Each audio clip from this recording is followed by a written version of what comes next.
At the dawn of the new millennium, the superhero genre lay in tatters, its pulse nearly extinguished by the catastrophic misfire of 1997's Batman and Robin.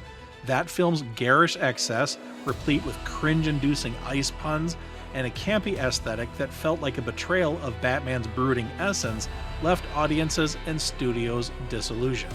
As a lifelong DC enthusiast, even I wince at its memory. The late 1990s became a cinematic wasteland for superheroes, with no Marvel Cinematic Universe, no DC Extended Universe, and a pervasive doubt that comic book movies could ever really recapture their former glory. The release of X-Men in 2000 was a promising sign, yet its muted color palette, leather-clad mutants, and restrained approach to its comic book roots suggested an insecurity about embracing the genre's vibrant heritage, as if the film was afraid of being too much like a comic book. Then in 2002, Sam Raimi's Spider-Man burst onto the scene, a Technicolor revelation that did not just resuscitate the superhero genre, it redefined it. Let's take a look at why this Spider-Man movie might just be the perfect superhero movie of its time.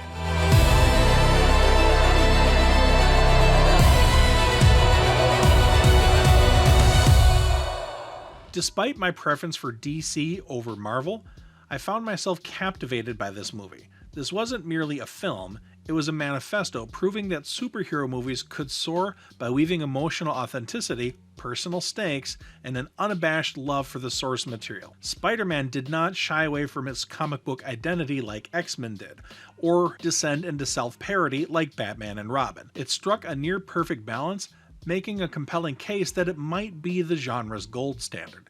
The film's beating heart is Tobey Maguire's portrayal of Peter Parker, a character who redefines the superhero archetype through his sheer vulnerability, relatability, and likability. Unlike DC's titans like Bruce Wayne, a billionaire with infinite resources, or Clark Kent with his alien invincibility, Peter is a working-class kid from Queens, navigating the universal traits of adolescence, bullies, and a love interest named Mary Jane Watson, no relation.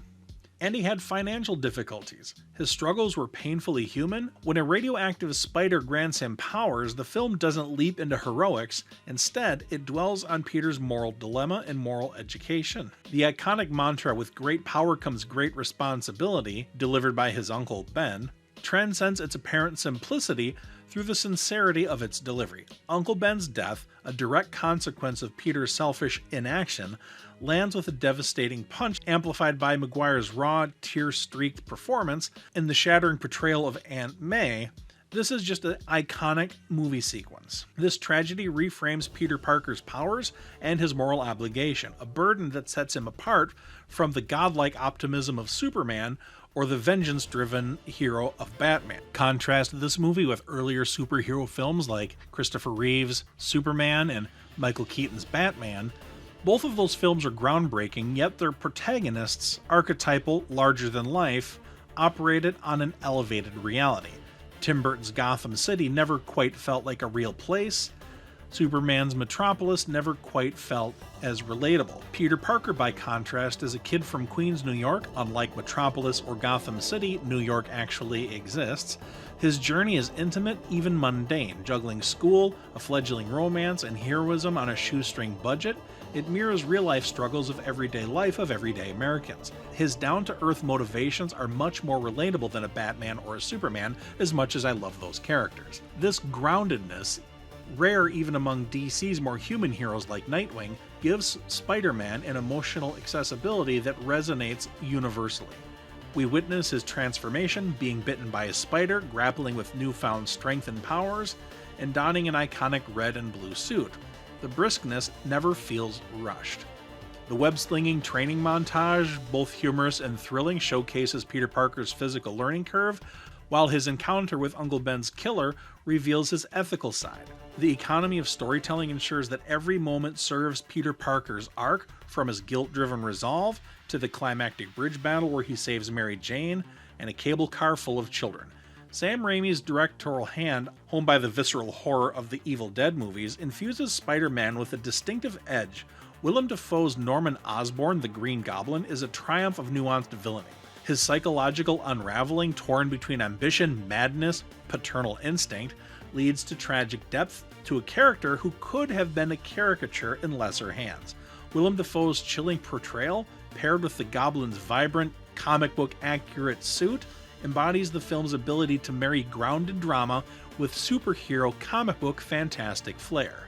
This tonal precision sets Spider-Man apart from X-Men's cautious realism and Batman and Robin's campy overreach. It also stands in stark contrast to modern superhero films like Thor: Love and Thunder, which sacrifice narrative weight for forced comedy. While Raimi's film does have some funny moments, it respects its audience, delivering sincerity without irony, with high stakes and without any overt cynicism.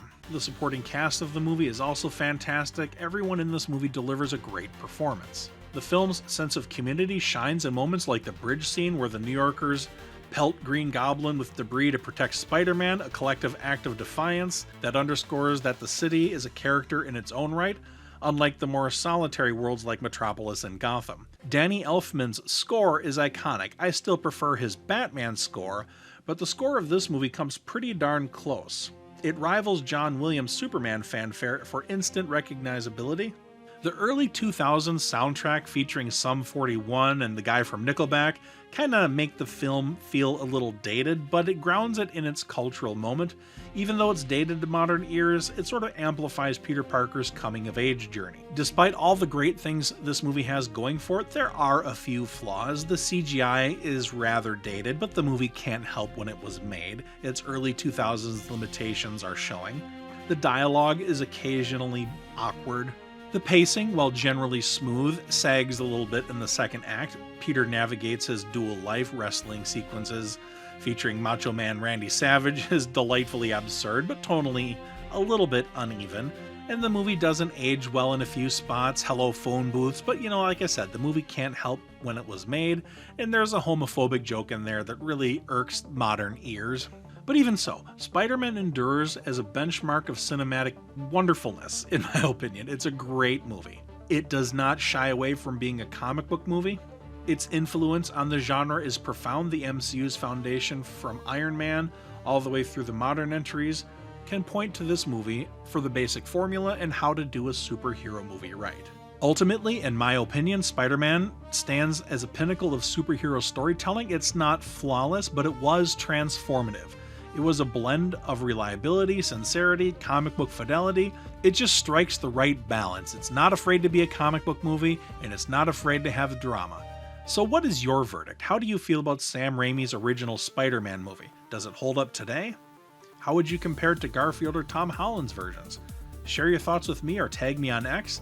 Put a comment down below. This is Eric Wilfred Watson signing out.